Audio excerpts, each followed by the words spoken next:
1 month after the attack, Frank stood beside Warden Olivia Bennett as Galactic Confederation officials toured Block D. The new human warden had replaced Klax following an investigation into the prison break attempt. As you can see, Olivia explained to the officials, the new living quarters provide appropriate gravity settings while maintaining necessary security. Frank watched the officials' nervous expressions as they observed Super Deathworlder prisoners exercising in a gravity field 3 times stronger than Earth normal. After the failed attack, everything had changed. The battle had been brief but intense. Frank, Lisa, and Sam had fought alongside Krex and 5 other released Super Deathworlders. The attackers' anti-gravity technology had worked against humans, but failed against beings evolved for extreme gravity. Together, they had stopped the attack before it reached the vulnerable prisoners still in their cells. Security footage revealed the truth.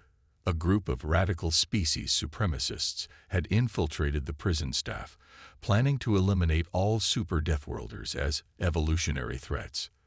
Their manifesto claimed no species should be allowed to exist with such physical advantages. The Confederation could no longer deny reality. The cover-up had nearly resulted in mass murder.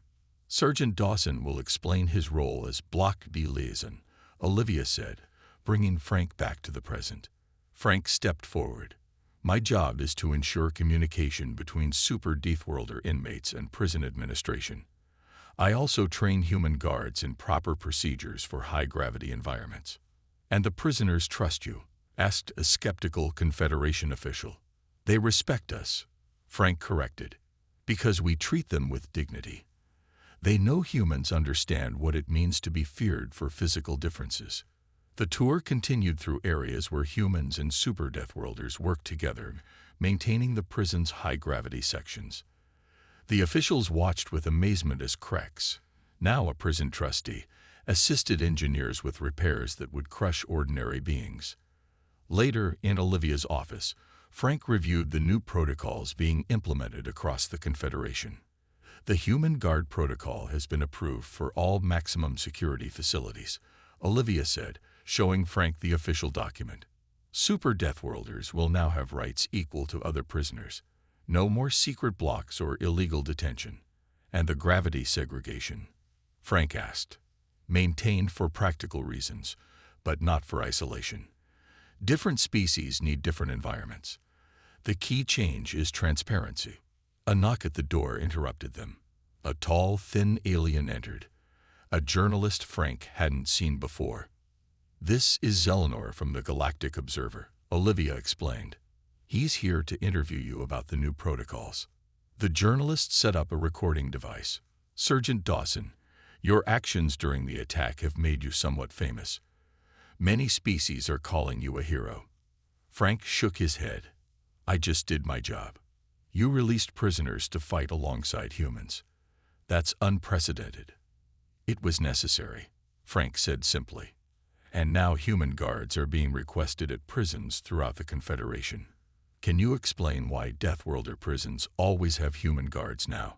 Frank considered his words carefully. It's not because we're stronger or tougher than most species. It's not even because we can handle higher gravity than most. It's because we understand both sides. Both sides. We know what it's like to be feared for what you are, not who you are. Earth is considered a death world. Many species see us as dangerous simply for existing. Frank paused. But we're not strong enough to threaten Super Deathworlders. We stand between worlds, strong enough to command respect, empathetic enough to show compassion. The journalist looked thoughtful. So humans are bridges between different evolutionary paths. Frank nodded. Exactly. We're not just guards. We're translators, advocates, and protectors. We ensure justice for beings that most of the galaxy fears too much to treat fairly. As the interview ended, Frank looked through the viewport at the stars beyond. Earth was out there somewhere, a planet considered harsh and dangerous by galactic standards.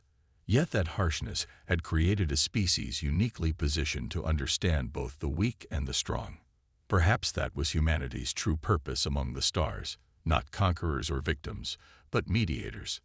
The perfect prison guards for a complex universe. Frank felt heavy. Each step required effort as he followed Lisa through Block D. The increased gravity pulled at his muscles, making even breathing harder. His body felt twice its normal weight. "You get used to it," Lisa assured him. "Short shifts only. No human works here more than 4 hours at a time." They passed cells larger and more comfortable than those in other blocks. Frank saw beings of various forms, all sharing one trait: density. They looked solid, compact, with thick limbs and powerful bodies. One prisoner approached the transparent barrier of his cell. He was humanoid but shorter and wider, with gray-purple skin and deep-set eyes. "A new face," the prisoner said, his voice surprisingly gentle. "I am Krex." "Frank Dawson," Frank replied, surprised by the friendly greeting. "He's from Dravita," Lisa explained. 2.8 times Earth gravity, one of our longest residents.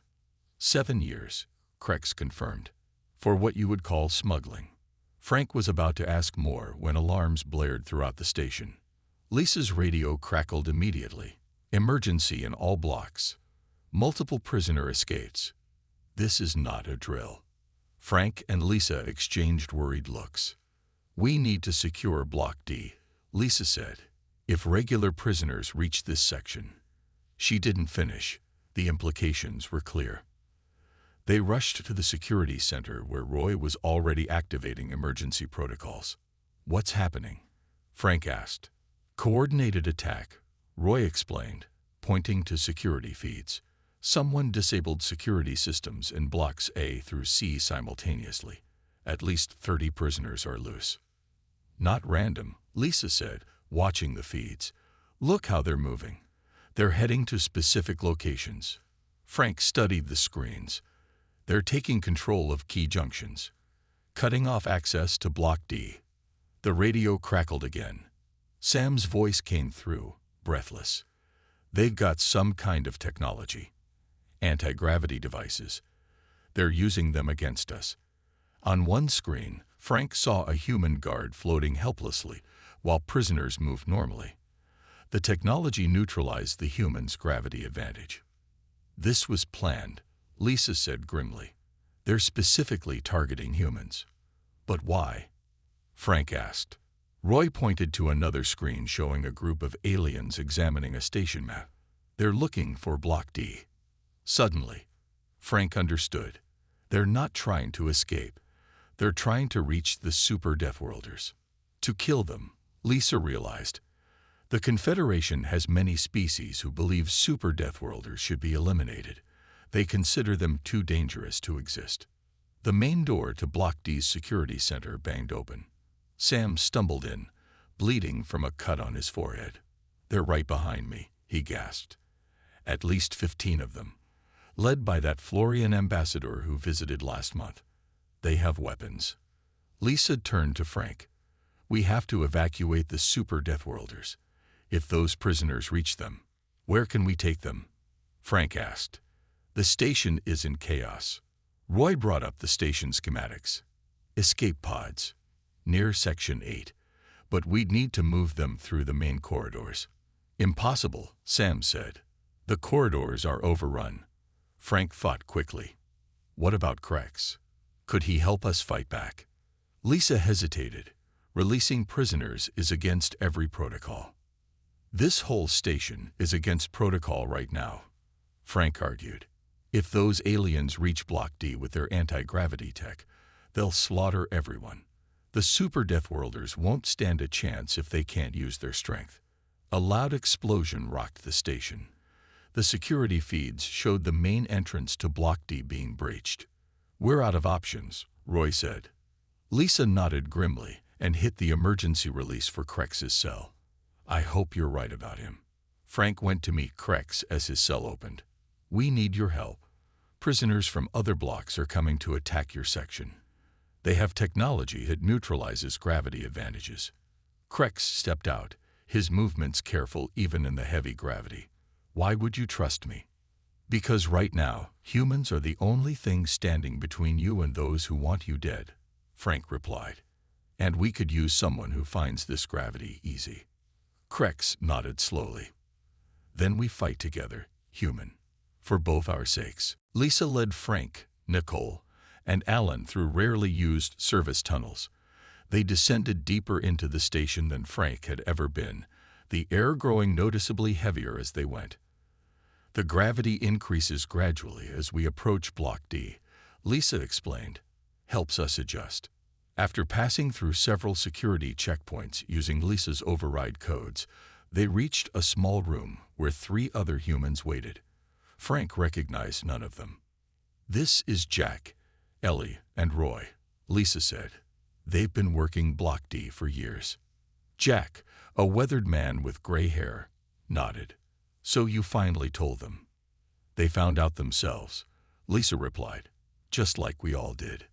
Ellie, a woman with a severe buzz cut, passed around drinks. You'll need this.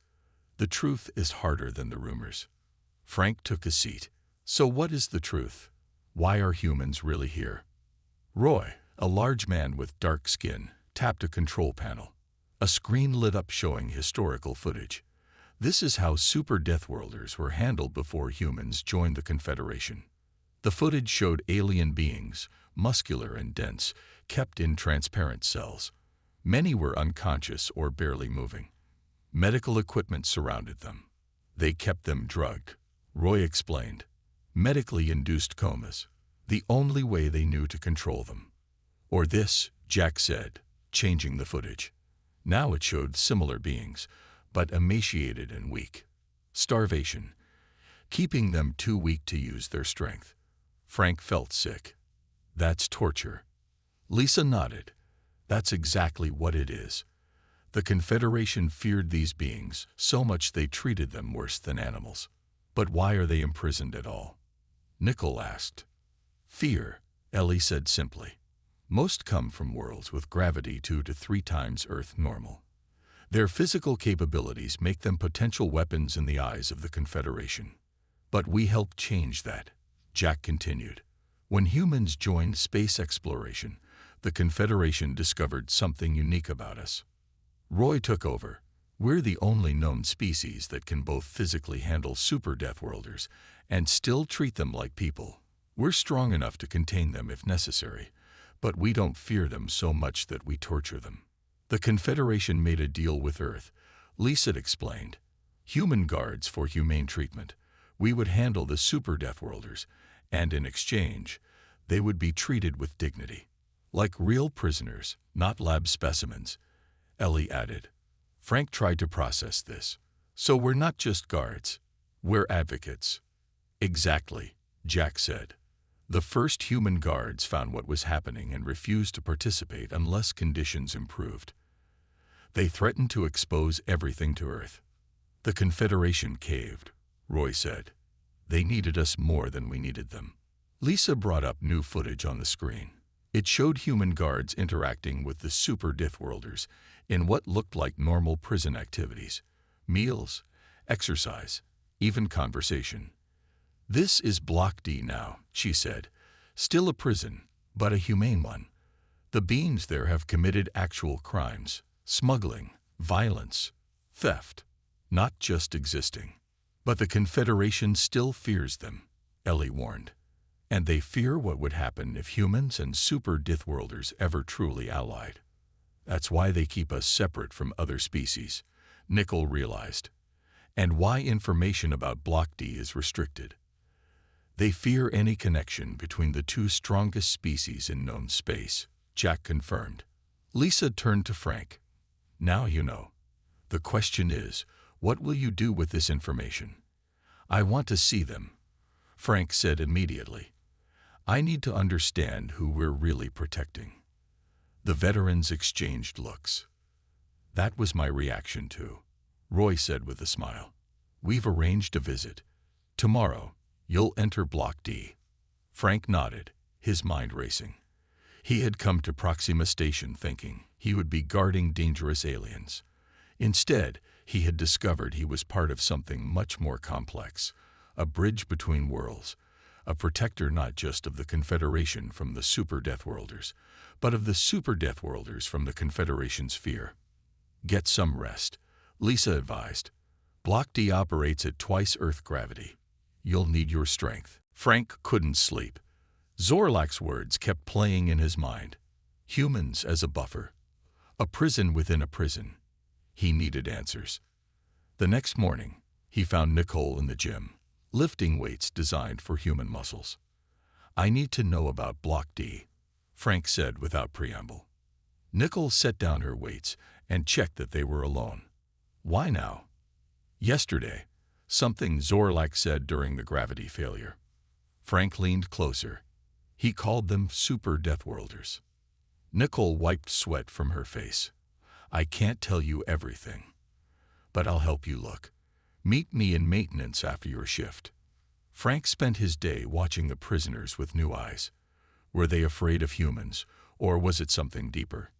Did they know what was in Block D? After his shift, Frank found Nicole waiting in a small maintenance room filled with tools and spare parts.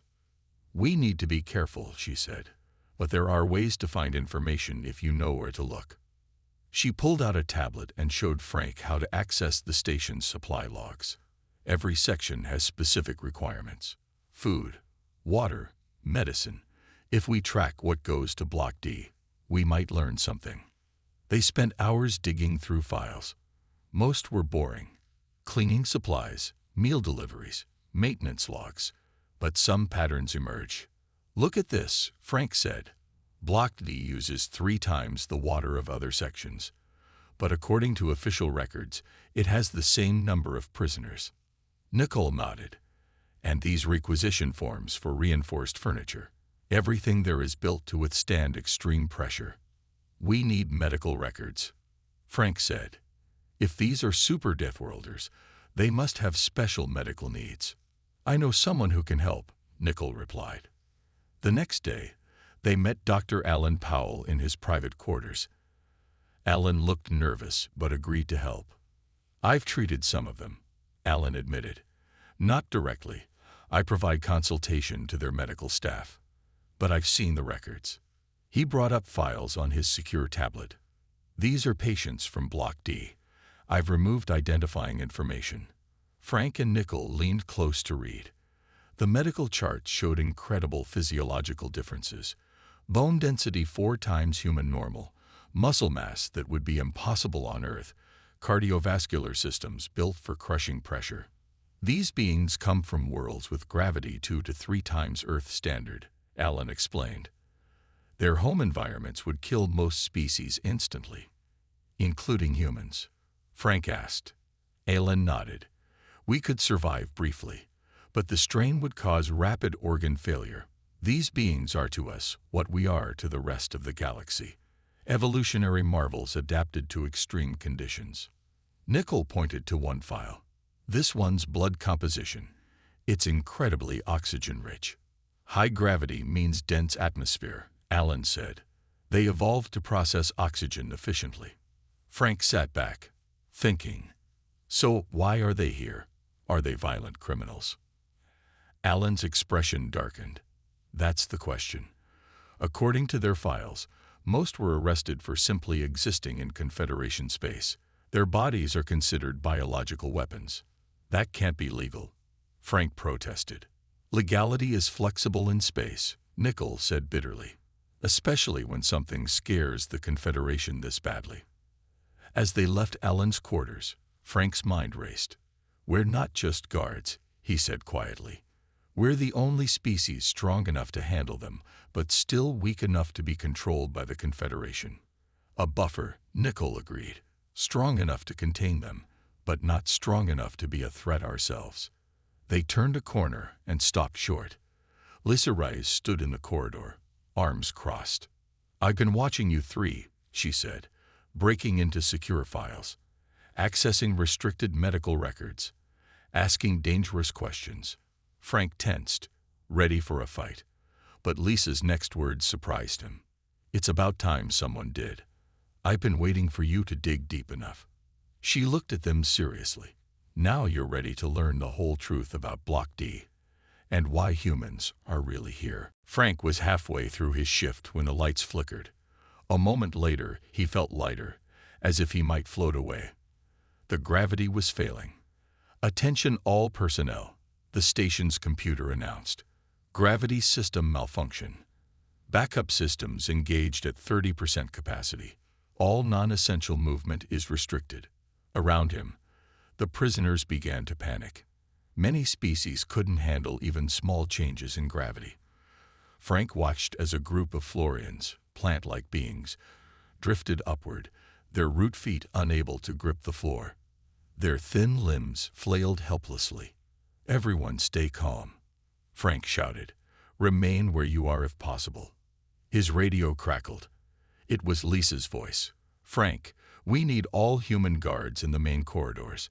Non-human staff are struggling with the low gravity." "On my way," Frank replied. He turned to the nearest prisoners. "Stay in your cells. Help is coming." Frank pushed himself carefully through the corridors. With his Earth-evolved muscles, he could still move effectively even in the reduced gravity. He passed several non-human guards clinging to walls, unable to navigate properly. In the main control hub, Warden Klax floated near a console, his thin limbs unable to provide enough force to keep him grounded. Several human technicians worked on the systems. "Sergeant Dawson," Klax called. "We need humans to maintain security. Most of our regular staff are incapacitated." Frank nodded. "What happened?" "Unknown. Power surge in the main reactor. Backup systems are only at partial capacity." Sam appeared in the doorway. "Sections A through C are secure. Nickel is handling D-Wing, and Lisa has E and F." Frank frowned. "What about Block D?"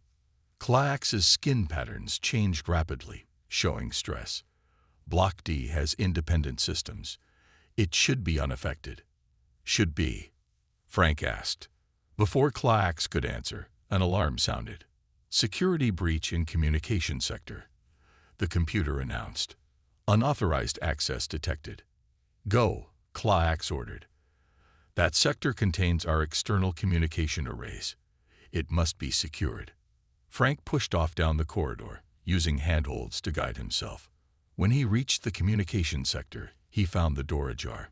Inside, a prisoner was hunched over a console. Frank recognized him as Zorlak, a reptilian being from the mid-level security block. "Step away from the console," Frank ordered. Zorlak spun around, his scaled face showing surprise. "Human guard, you are not supposed to be here." "Neither are you. How did you get out of your cell?" Zorlak's mouth formed what might have been a smile. "Gravity failure releases electronic locks. Basic design flaw." Frank moved closer, careful in the low gravity. "What are you doing?" "Sending message. Truth must be known." "What truth?" Zorlak looked at Frank with yellow eyes. "About Block D. About why humans are here." Frank paused. "Tell me." "You don't know." Zorlak seemed genuinely surprised. "Humans are not just guards. You are prison within prison." "What does that mean?" "Block D holds beings from heaviest gravity worlds. Super Deathworlders. Only humans can survive contact with them." Zorlak's voice dropped. "But humans not just guards. You are buffer. You are shield between them and rest of galaxy." Frank reached for Zorlak, but the alien moved with surprising speed in the low gravity, pushing past him toward the door. "They use you," Zorlak called back. "They fear what is in Block D more than they fear humans." Security teams arrived moments later, capturing Zorlak in the corridor. The gravity slowly returned to normal as engineers fixed the power systems. Later, in Warden Klax's office, Frank stood at attention as the warden reviewed the incident report. "You spoke with the prisoner," Klax said. "What did he tell you?" Frank hesitated. "He mentioned Block D, said something about super Deathworlders." Klax's skin patterns became completely still. A bad sign. The prisoner was delusional. Block D is simply higher security. Then why can't I access it? Why the secrecy? Security protocols. Nothing more. Claax closed the report file. You performed admirably today, Sergeant Dawson. All human guards did. This incident proves why you are so valuable to us. Frank nodded, but he wasn't satisfied. What Zorlak said matched the rumors he'd been hearing. There was something in Block D that frightened even the warden. And for some reason, humans were the key to containing it. Frank settled into his daily routine at Proxima Station over the next few weeks. Wake up, exercise in the human gravity gym, breakfast, then 12 hours patrolling the cell blocks. The work wasn't hard, mostly just walking and watching. Most prisoners behaved well around him. Frank tried to be fair. He didn't yell or threaten. He learned names and spoke to prisoners with respect. This approach worked better than the harsh methods some guards used. The prisoners began to trust him, at least as much as any prisoner trusts a guard. You've got a good reputation already, Sam told him one evening as they ate dinner in the human section. The Viridians in Block C call you the Quiet Storm. Frank laughed. Why's that? They say you're calm until you need to act. Then you're unstoppable. Sam took a bite of his synthetic steak. Not bad for your first month. After dinner, Frank headed to the medical bay for his weekly checkup. All human staff had regular health screenings to monitor how their bodies adjusted to space life. Dr. Alan Powell was already waiting. He was older than most staff, with gray at his temples and laugh lines around his eyes. How are you feeling, Frank? Ellen asked, checking Frank's blood pressure. Good. The artificial gravity helps. Ellen nodded. The station was redesigned with humans in mind after they realized how useful we are. He lowered his voice, but not all sections. What do you mean? Ellen glanced at the door. You've heard about Block D. Frank nodded. Lisa had mentioned it briefly during his first day, but changed the subject when he asked questions. I've treated guards who work there, Alan said. The injuries they get aren't from prisoners attacking them. Then what? The gravity. Block D has higher gravity settings. Much higher. Alan checked something on his tablet. That's all I can say. They monitor these conversations. Frank wanted to ask more, but Alan moved on to routine tests. When Frank left the medical bay, his mind was full of questions. The next day, Frank was assigned to escort a prisoner transfer with Nicole. As they walked through the corridors, Frank decided to ask about Block D. I've been hearing rumors, he said casually. Nicole kept her eyes forward. About Block D, the restricted section. Nicole's pace slowed slightly. Where did you hear about that? Around. Sam mentioned something about special prisoners. Nicole glanced at him. Sam talks too much. But yes, Block D exists. Not many of us have clearance to go there. Do you? She nodded. Emergency response team. I've only been called there twice. She lowered her voice. What happens in Block D stays in Block D. That's the rule. They reached the transfer point and handed over their prisoner before heading back toward the human section. One thing I will tell you, Nicole said as they walked. Remember when Sam broke his arm last year? Frank nodded. Sam had mentioned a workplace accident, but gave no details. It wasn't from a prisoner fight like he claimed. It was from Block D, the gravity there. She shook her head. Even we struggle with it. That evening, Frank found Sam playing cards alone in the common room. Tell me about your arm, Frank said, sitting down. Sam's usual smile disappeared. What about it? Nicole said it wasn't a prisoner fight. It was Block D. Sam looked around the room before speaking. You don't have clearance yet, but you will. Everyone does eventually. He rolled up his sleeve, showing a jagged scar. 200% Earth gravity. I lost my balance for 1 second. Concrete feels like steel when you fall at that weight. 200%. Who could survive in that? Sam's face grew serious. That's the question, isn't it? Who else but us could handle even being guards there? He dealt cards between them. And who could be so dangerous that they need humans to guard them? Frank picked up his cards, but his mind was elsewhere. Something big was happening in Block D, something that explained why humans were so valuable to the Galactic Confederation, and he was determined to find out what it was. Grelthak adjusted his breathing apparatus as he followed Warden Klax through the prison corridors.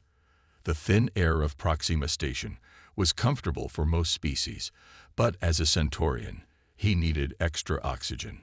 His six-fingered hand clutched a recording device, while his large eyes took in every detail. Our readers are very interested in how different species are handled in Confederation prisons, Grelthak said. His translator converted his high-pitched sounds into standard language, especially the role of humans. Klax's skin rippled with blue patterns. Humans have been valuable additions to our security forces. Before their arrival, we had significant issues with containment. They passed through a security checkpoint. Grelthak noticed the scanner was operated by a human female. Her muscles looked dense and powerful to his eyes, though by human standards she might be considered average. "That's Officer Reyes," said Klax, "one of our senior human guards." Grelthak bowed slightly. "May I ask you some questions about working here, Officer Reyes?" Lisa looked at him with those strange, rounded human eyes. "Sure. What do you want to know? Why are humans so effective as guards? Your species is not the strongest in the Confederation." Lisa smiled. Grelthak found human facial expressions hard to read, but he thought this one meant amusement. "We're from a death world," she said. "Earth has about 3 times the gravity of your home world. Our muscles and bones developed to handle that pressure. Plus, we evolved alongside predators. Our reaction time is faster than most species." Grelthak's translator struggled with the term death world. Planets with conditions that most Confederation species would find immediately lethal. Klax explained. High gravity, extreme temperature variations, aggressive life forms, atmospheric toxins. Earth is classified as a Class 3 death world. Grelthak's skin paled. "And you survived there." "We thrived there," Lisa corrected. "It's home." They continued the tour, entering a common area where prisoners from various species gathered under watchful eyes. Grelthak noted how the inmates gave the human guards a wide berth. "Are the prisoners afraid of humans?" he asked Klax quietly. "Respectful," Klax said. "Most species here evolved on worlds with gravity between 0.3 and 0.7 Earth standard. A human could seriously injure them without even trying." As if on cue, a commotion broke out across the room. A tall, reed-thin prisoner with scale-like skin shoved a smaller inmate. The smaller one fell and cried out in pain. Lisa Reyes moved before Grelthak could even process what was happening. She crossed the room in seconds, inserted herself between the aggressors, and with one fluid motion, took the taller prisoner to the floor. Her movements looked almost casual, but the prisoner went down like a falling tree. "That's enough, Zextal," Lisa said calmly. "You know the rules about fighting." The prisoner made a hissing sound but didn't struggle. Grelthak realized the human wasn't even using her full strength. She was being careful. 2 non-human guards arrived to take the prisoner away. Grelthak noticed their cautious, almost reverent treatment of Lisa. "That was impressive," Grelthak said when they rejoined her. "You subdued him so easily." Lisa shrugged. "Zextal comes from a 0.4 G world. To me, he feels light as a child. I have to be careful not to hurt him." Later, in Klax's office, Grelthak reviewed his notes. "Before humans, how did you handle prison security?" he asked. Klax's skin darkened, a sign of discomfort. "We had higher injury rates among staff. More escapes. More deaths." The warden paused. "Humans provided a solution we desperately needed. And the prisoners from heavy worlds. The ones comparable to Earth or higher." Klax's patterns froze completely. "What makes you ask about those?" "Simple curiosity.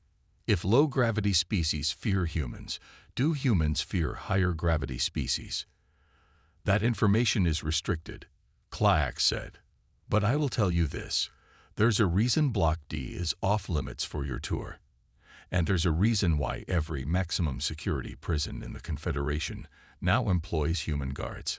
Grelfak felt a chill. There was more to this story than he had anticipated. Much more. Frank Dawson stepped off the transport shuttle and immediately felt the difference in gravity. It wasn't much, maybe 5% lighter than Earth. But after 3 weeks in transit, even that small change was noticeable. He rolled his shoulders and adjusted the duffel bag slung across his back. Proxima Station hung in space like a massive gray snowflake, its 8 arms stretching outward from a central hub. Each arm housed a different security level, with the most dangerous prisoners kept in the farthest sections. Frank had seen the schematics during his briefing, but the actual scale of the prison was impressive. Sergeant Dawson. A tall, thin alien approached. Its skin was pale blue with faint markings that shifted like clouds. I am Warden Klax. Welcome to Proxima Station. Frank extended his hand, then remembered the briefing. Many species found human customs odd or threatening. He lowered his arm. Thank you, Warden. Happy to be here. Klax made a sound like chimes in the wind. Frank realized it was laughter. You may offer your hand, Sergeant. I have worked with humans for 7 cycles now. I understand your customs. They shook hands, though Klax's grip was light, almost fearful. Your quarters are ready, said Klax, leading Frank through a series of checkpoints. Security was tight. DNA scanners, retinal imagers, and weight-sensitive floor panels monitored their every move. The other human guards are eager to meet you. How many of us are there? Frank asked. 4, including yourself. Not many humans choose to leave Earth for such work. They passed through a final door and entered what looked like a small Earth neighborhood. The lighting simulated sunlight. Plants from Earth grew in common areas. Even the gravity felt normal. The human section, Klax explained, built to Earth specifications. We find humans perform better when given familiar surroundings. 3 people sat at a table playing cards. They looked up as Frank entered. Fresh meat, called a stocky man with a shaved head. I'm Sam Holloway, ex-Chicago PD. A woman with short black hair nodded. Lisa Reyes, former Army Ranger. The third person, a tall woman with braided hair, smiled. Nicole Carter. I taught martial arts before coming here. Frank dropped his bag. Frank Dawson. Marines, 12 years. Sam dealt him into their card game while Klax excused himself. Over the next hour, Frank learned about life on Proxima Station. The pay was excellent. The work was usually boring, and the prisoners were terrified of humans. Why us? Frank asked. The job listing just said they wanted military or law enforcement experience. Lisa laughed. They didn't tell you. We're Deathworlders. Most species evolved on planets with lower gravity, mild climates, and no predators. Earth is a nightmare to them. Heavy gravity, extreme weather, dangerous animals. Even our bacteria are tough. We're basically Space Orcs. First time I broke up a fight, Sam added. I barely touched this Florian guy, like a walking plant, 7 feet tall. And he just collapsed. Broke 3 stems. They're so fragile compared to us. Nickel dealt a new hand. Before humans, they had prison breaks monthly. Now, maybe 1 attempt a year. That's why they keep us in this special section, Lisa said. We're valuable assets. They treat us well, but we're also kept separate. Some species are genuinely scared of us. The station's PA system chimed. Orientation begins in 30 minutes. Sergeant Dawson, please report to Training Room 6. Frank finished his hand and stood. Guess I should get going. Sam clapped him on the shoulder. One piece of advice. When they show you the prisoner species, pay attention to the gravity ratings. Anything from a world lighter than Earth, you gotta be careful with. Like handling glass figurines. Frank nodded. And the ones from heavy worlds. The 3 guards exchanged looks. You won't be dealing with those, Lisa said quietly. Not yet, anyway. Frank wanted to ask more, but the PA chimed again. As he headed for orientation, he couldn't shake the feeling that there was much more to this job than he'd been told. Something about the way Lisa had said, "Not yet," made him wonder what else awaited him on Proxima Station.